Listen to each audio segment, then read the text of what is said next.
Então, dentro da harmonização dentofacial voltada para a cirurgia ortognática, o nosso foco principal está nas vias aéreas. Sempre que o paciente tem indicação cirúrgica, a gente começa o nosso planejamento visando melhoria respiratória. A gente nunca, em cirurgia ortognática moderna, a gente não começa pensando em estética facial. A gente precisa sim trazer um benefício respiratório para o paciente, mas o nosso foco está sempre voltado realmente para as vias aéreas, onde a gente precisa trazer uma melhoria e um benefício respiratório para os nossos pacientes. Ao longo da minha palestra a gente vai ver alguns casos e vocês vão ver que realmente a gente sempre começa o nosso planejamento pensando nas vias aéreas. Portanto, a harmonização facial dentro da cirurgia ortognática, ela começa o nosso planejamento por vias aéreas.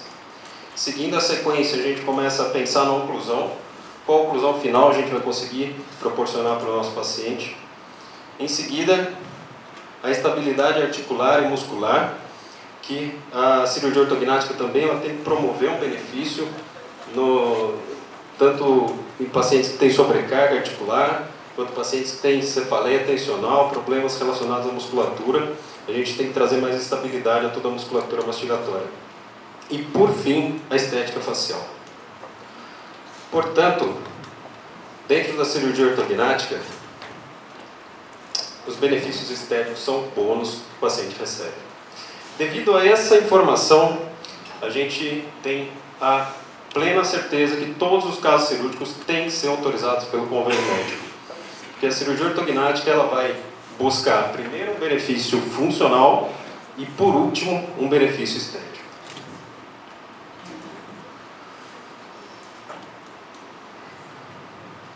Passou direto. Esse é um vídeo que eu gosto de mostrar para todos os nossos pacientes. Todos os pacientes que passam em avaliação para cirurgia ortognática, é um vídeo que a gente encontra facilmente, né? Mas esse vídeo ele descreve muito bem o que acontece no paciente que ele tem atresia de vias aéreas e qual benefício a cirurgia ortognática pode proporcionar.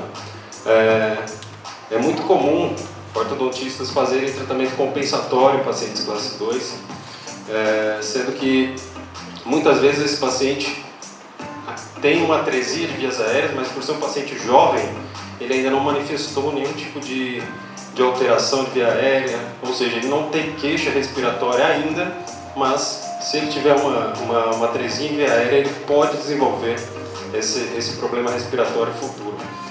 Portanto, o que a gente preconiza é que em pacientes que têm atresia de via aérea, a gente faça uma avaliação mais minuciosa através de uma tomografia computadorizada, onde a gente vai conseguir mensurar o espaço de via aérea. O segundo grande benefício da cirurgia é na mastigação. A gente vai ter uma oclusão estável e isso vai proporcionar realmente uma mastigação melhor para o nosso paciente, melhorando todo o sistema digestivo. A gente tem que trazer um benefício nas ATMs também. Quase a totalidade dos pacientes com deformidade, eles apresentam algum grau de comprometimento articular. Isso é ainda mais grave nos pacientes classe 2. Os pacientes classe 2 têm uma tendência a um ângulo goníaco mais aberto, e esse ângulo goníaco aberto acaba tendo uma distribuição de força da mastigação muito mais excessiva nas ATMs. E por fim, o benefício na autoestima e qualidade de vida. O benefício estético da cirurgia ele realmente muda a vida dos pacientes. Os pacientes eles conseguem sair de um ponto de partida como esse e chegar numa situação como essa. Então o paciente muda realmente, a socialização dele muda muito, o paciente melhora em todos os aspectos. Bom, eu estou dando uma aceleradinha para a gente não estourar o tempo, tá? Mas se alguém quiser fazer alguma pergunta, pode parar a hora que precisar, por favor. A gente vai começar a falar de uns casos clínicos, né? O intuito dessa aula é realmente a gente mostrar o nosso trabalho, mostrar como a gente faz o nosso trabalho dentro da Opus Facialis. E nesse primeiro caso a gente vai estar abordando mais detalhadamente como que funciona a nossa avaliação dentro da Opus Facialis. O nosso protocolo de avaliação, a gente segue o protocolo do professor Arnett, William Arnett, que eu tive o prazer de conhecer no Congresso Mundial de Cirurgia em 2011, e por várias outras oportunidades, estivemos juntos no Congresso Americano de Cirurgia.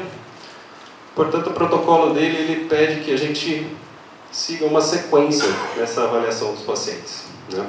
O dentista tem sempre a vontade de já ir olhando os dentes, já ir avaliando a mordida, etc. A gente sempre começa avaliando as ATMs. Então, essa paciente classe 2, né, com perfil convexo, um gap labial, não consegue fazer o selamento labial. Então, na avaliação das ATMs, a gente começa a fazer uma palpação articular, na sequência, a auscultação articular, para a gente ver se tem algum tipo de crepitação, alguma alteração de disco, a gente já consegue identificar alguma alteração nessa auscultação. Fazemos a palpação muscular, onde a gente consegue encontrar pontos gatilho de dor e verificar se há algum processo inflamatório muscular que o paciente alega dor. E nos movimentos mandibulares a gente consegue observar se o paciente tem algum desvio de abertura, se tem alguma alteração, dor, limitação de abertura, etc. Nesse caso, a paciente apresentava deslocamento de disco, que depois foi corroborado o diagnóstico com exames de imagem, mas a paciente apresentava realmente um deslocamento de disco, crepitação, dor mastigatória, vários sintomas relacionados à TM. Na classificação da oclusão, a gente consegue facilmente destacar que essa paciente é uma oclusão classe 2, com uma vestibularização muito grande dos incisivos superiores, um overjet acentuado, e depois a gente vai para a análise facial do paciente. Tá? Então, na sequência, a gente faz a avaliação da TM, depois a avaliação oclusal e depois, sim, a avaliação facial, frontal e depois em perfil. Na análise frontal, onde a gente vai realmente mensurar as proporções da face do paciente. A gente gosta de fazer isso fisicamente no paciente, a gente utiliza nessa análise inicial, a gente acaba fazendo isso clinicamente, utilizando o paquímetro digital, fazendo várias mensurações, onde a gente consegue ter todos os parâmetros de análise facial, tanto a frontal quanto a lateral.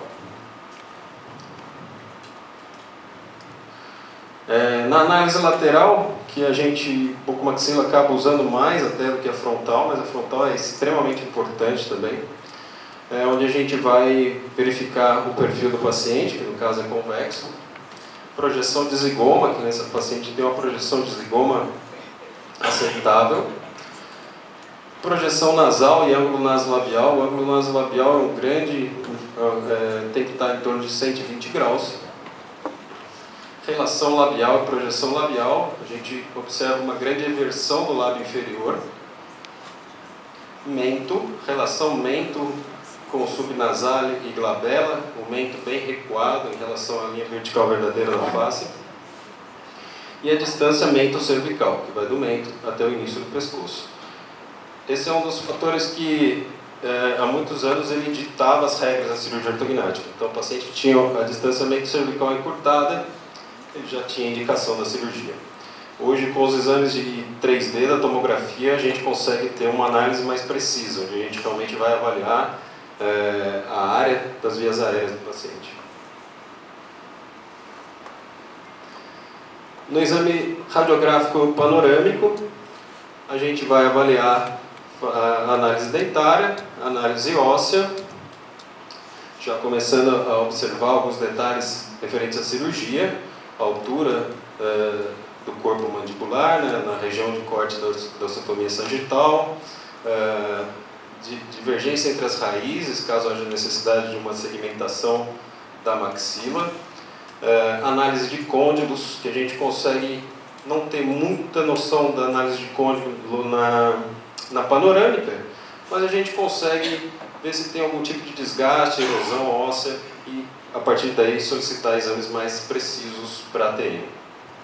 E o septo nasal também a gente consegue ter uma noção se esse septo tem algum tipo de desvio e caso necessário, indicar essa paciente a passar com otorrino antes. Análise cefalométrica frontal, ela nos permite avaliação de desnivelamento oclusal, desvio de linha média, dentre outros vários fatores que a gente pode estar observando. A gente preconiza que todos os pacientes na documentação ortodôntica tenham a radiografia frontal. Não é de praxe nas clínicas de radiologia fazer, na documentação básica, fazer a cefalometria frontal, mas eu acho que é muito importante, tanto para casos cirúrgicos quanto para casos não cirúrgicos. Por fim, na teleradiografia de perfil, a gente vai fazer uma breve avaliação, uma grosseira avaliação, eu diria, que a única análise que nos permite avaliar isso é a análise de McNamara, onde a gente consegue ter uma noção,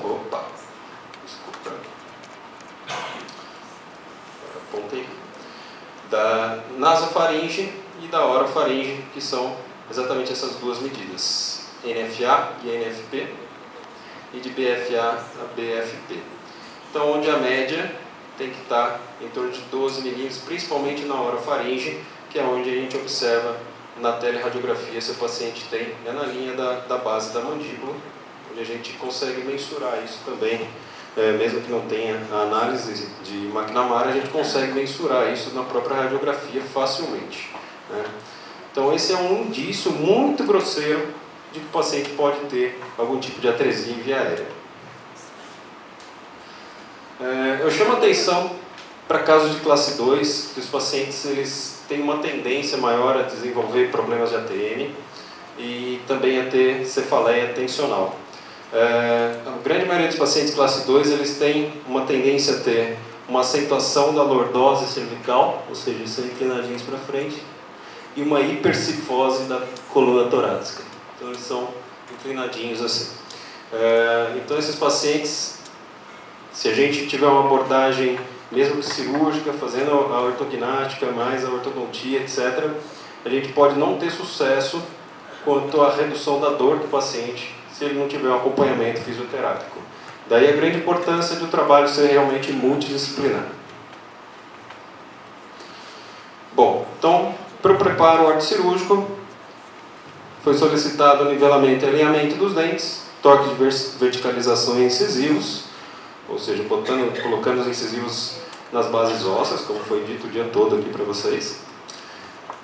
Fazer a redução da curva de SPI e a coordenação de arcos, que já no final do preparo ortodôntico, como o professor Melquiades mencionou há pouco, usando os modelos de estudo e fazendo os arcos ideais. Bom, para a movimentação cirúrgica dessa paciente, a gente programou avançar a mandíbula, até aí tudo bem, mas a gente programou avançar a maxila também, e avançar o mento.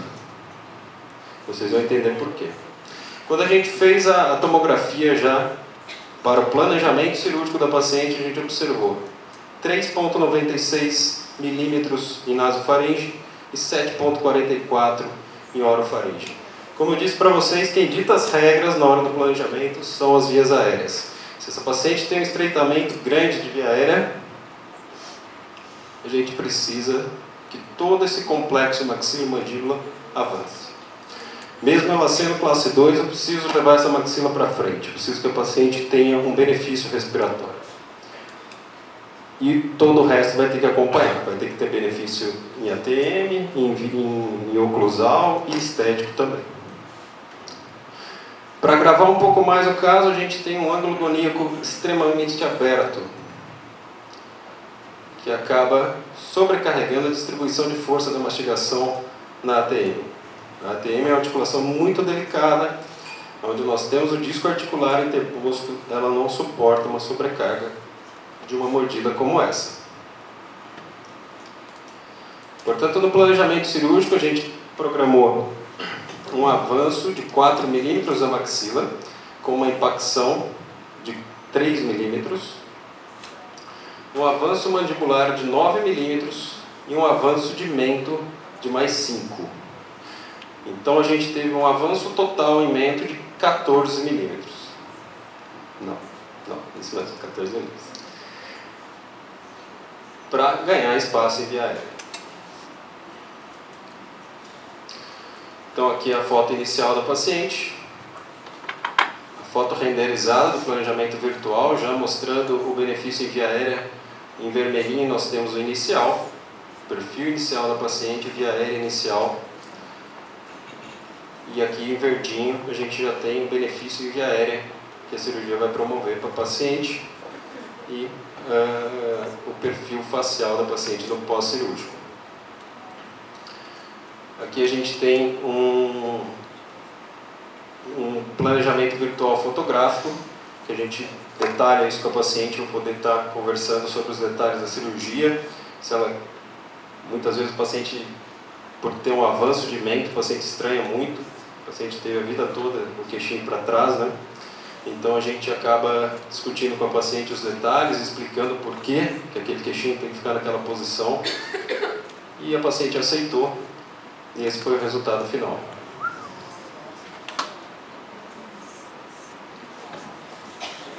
Então a gente consegue sair de uma situação como essa e finalizar a paciente assim.